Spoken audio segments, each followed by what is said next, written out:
الذين يقولون إن هذا الذي يجري من قتل وذبح وسحل وتدمير وتشريد وتعذيب إخوانهم المسلمين في بلاد الشام فتنة، أقول ألا في الفتنة سقطوا. والله الذي لا إله إلا هو، إن الفتنة هو أن يعرض المسلم عن القيام بما أوجب الله عليه، والله يسأله عن نصرته لإخوانه، والمؤمنون والمؤمنات بعضهم أولياء بعض، والولاء هو الحب والنصرة، فأين المحبة وأين النصرة؟ والأمر الآخر أن مثل هذا العمل إذا لم يبرهن الإنسان كما قلت آنفا إيمانه فيه، فقل لي بربك متى يستطيع الإنسان أن يظهر بما ينبغي له وأن يبرز حق إخوانه عليه؟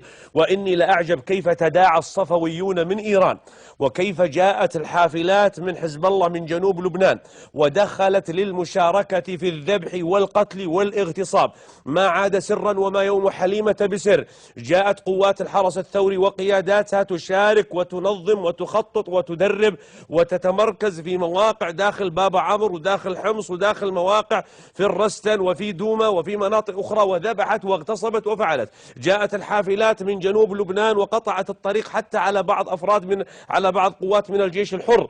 ما الذي يفعل هؤلاء؟ إنه الولاء فيما بينهم، إن الولاء الذي جعلهم يفرحون بأن يقيموا قبرا ضريحا كبيرا لمن سموه بابا شجاع الدين الذي قتل عمر بن الخطاب، وجعلوا له مزارا كبيرا يحج ويذهب إليه، إن أولئك يفعلون ولاء يحقق بعضهم لبعض ما يتمنون. ما نسينا من لعنوا عائشة، هم الذين يذبحون في الحرائر ويغتصبون المسلمات في بلاد الشام. ما نسينا أن رسول الله صلى الله عليه وسلم خص أهل الشام بخالصة من الوحي والذكر، وإذا فسد أهل الشام فلا خيار فيكم، سلام من صبا برداء رقوا، ودمع لا يكفكف يا دمشق، دمشق ألست للإسلام ضئرا، ومرضعة الخلافة لا تعق، وفي القتلى لأقوام حياة وفي الأسرى فدا لهم ورق. يا معاشر المسلمين، يا أمة الإسلام، يا أمة المليار، متى نفيق؟ إن الذي يقطع قلوبنا أن تجد شابا لا هم له إلا أن يعرف من الذي انتصر، ريال مدريد ولا شتوتغارت ولا برشلونة ولا غيره، ولا يعرف الذين يقتلون صباح مساء في بلاد الشام. أهذا إيمان؟ أهذا إسلام؟ أهذه نخوة؟ أهذه عروبة؟ والله إن كفار قريش والجاهلية لو علموا بمذبحة في الكلاب والحمير والبهائم لجردوا سيوفهم وسلوا الصوارم وذهبوا لينقذوا بهائم تذبح بغير حق، فما بالك بمسلم يصلي ويسجد ويركع يذبحه ويلعنه ويسجنه الذي يقول لا إله إلا بشار. الذي يقول لا إله إلا بشار يذبح الذي يقول لا إله إلا الله، والذي يقول لا إله إلا بشار يغتصب التي تقول لا إله إلا الله، والذي يقول لا إله إلا بشار يطارد ويعذب ويدمر ويقصف من يقول لا إله إلا الله. فإن كنا أمة لا إله إلا الله فماذا قدمنا لهؤلاء؟ ماذا فعلنا لديننا؟ ماذا فعلنا لعقيدتنا؟ الصفويون المجوس من إيران تحركوا بكل ما استطاعوا، بذلوا أموالهم، حكومة عناد وإصرار لتطويق المسلمين ولذبح أمة الإسلام. أين هذا؟ لقد انكشفت الممانعة وانكشف الخداع، وصدق شيمون بيريز، صدقنا وهو كذوب يوم أن قال إن المكان الآمن للصهيوني أو لليهودي هو الجولان الذي يحرسه نظام الأسد. منذ 37 عاما لا يجد يهودي مكانا أكثر أمنا من الجولان، حيث حرسه ذلك النظام الذي يدعي الصمود، وحزب الشيطان وحزب اللات الذي يقول كل الخيارات مفتوحة وسنفعل وسنفعل، ويصرخ من أجل غزة ويصيح من أجل غزة. ها هم الناس يذبحون الآن في بلاد الشام. ماذا قدمتم؟ حركتم الباصات من أجل أن تحولوا بين دعم إخواننا ونصرتهم. لذا فإننا نقول الذي يقول إن هذه فتنة، نقول والله بل هو الصمت على فعل المجوس وعلى كيد أولئك الذين يلعنون الصحابة ويقذفون عائشة بالزنا والفاحشة. ولا ينبغي لمسلم أن يتهاون في هذا الموقف. والله لا خير في الحياة إذا لم يكن من الموت بد، فمن العجز أن تموت جبانا. وعلي بن أبي طالب رضي الله عنه أمير المؤمنين يقول أي يومي من الموت أفر، يوم لا قدر أم يوم قدر، يوم لا قدر لا أرهبه، وعن المقدور لا ينجي الحذر، فلسنا على الأعقاب تدمى كلومنا، ولكن على أقدامنا تقطر الدمى. ترددت أستبقي الحياة فلم أجد، لنفسي حياة مثل أن أتقدمها. أرسل إلينا أحبابنا من داخل بلاد الشام وهم يواجهون بصدور عزل وبأسلحة متواضعة تلك الدبابات والترسانة الثقيلة، ويقولون علمنا أنكم في المملكة العربية السعودية تقنتون في المساجد وفي الصلوات وتدعون وتجأرون إلى الله عز وجل بالدعاء، فإنا ندعو لكم مع كل طلقة نصوبها دفاعا عن عرض المسلمات والأطفال والحرائر. ودخل إلى عدد من مواقع اللاجئين 9 أطفال قطعت ألسنتهم. أطفال تقطع ألسنتهم ليه؟ الطفل الذي يهشم وجهه ليه؟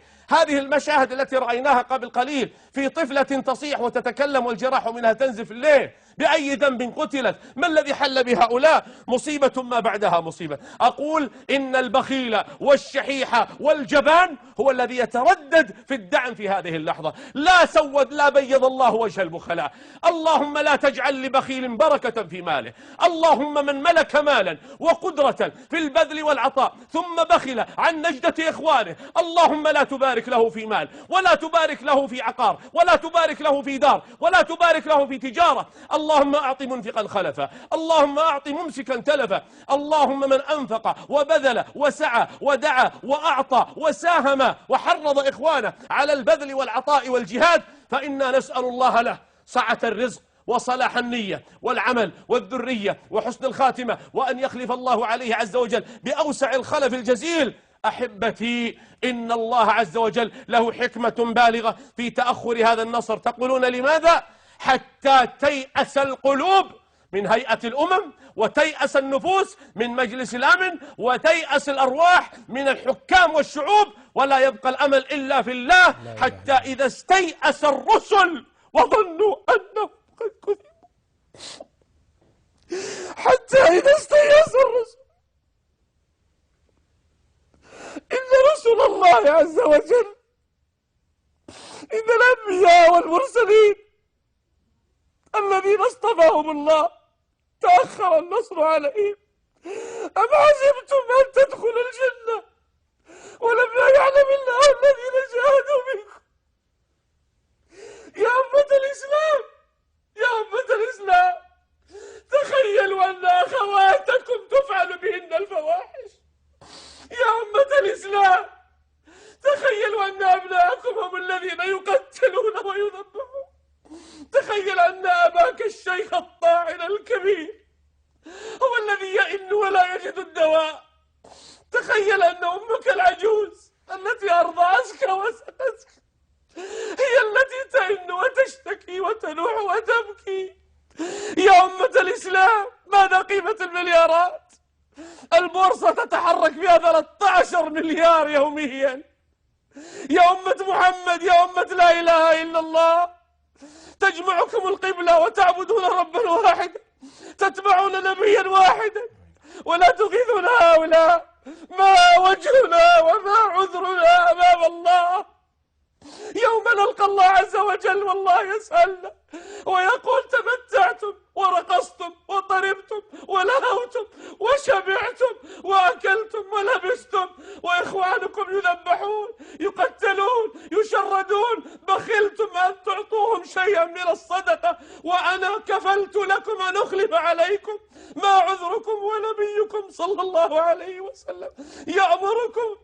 إن النبي صلى الله عليه وسلم لما جاءه قوم مجتابي النمار كلهم من مضر حزن صلى الله عليه وسلم، ثم قام وخطب الناس واستفتح آيات التقوى، ثم قال ليتصدق رجل من بره من صاع تمره من ثوبه، حتى جاء رجل بصرة كادت يده أن تعجز عنها، يقول فرأيت وجهه صلى الله عليه وسلم يتهلل كأن وجهه مذهبة من الذهب، كأنه قطعة ذهب، فرحا بالإنفاق. يا من يحب رسول الله تصدق لأهل الشام، يا من يريد أن يرضي الله تصدق لأهل الشام، يا من وقع في الكبائر تصدق لأهل الشام يغفر الله ذنوبك، يا من وقع في المعاصي تصدق لأهل الشام يدفع الله عنك البلاء ويسترك ولا يفضحك. ويا حكام المسلمين، أعلنوها بقوة أنكم صراحة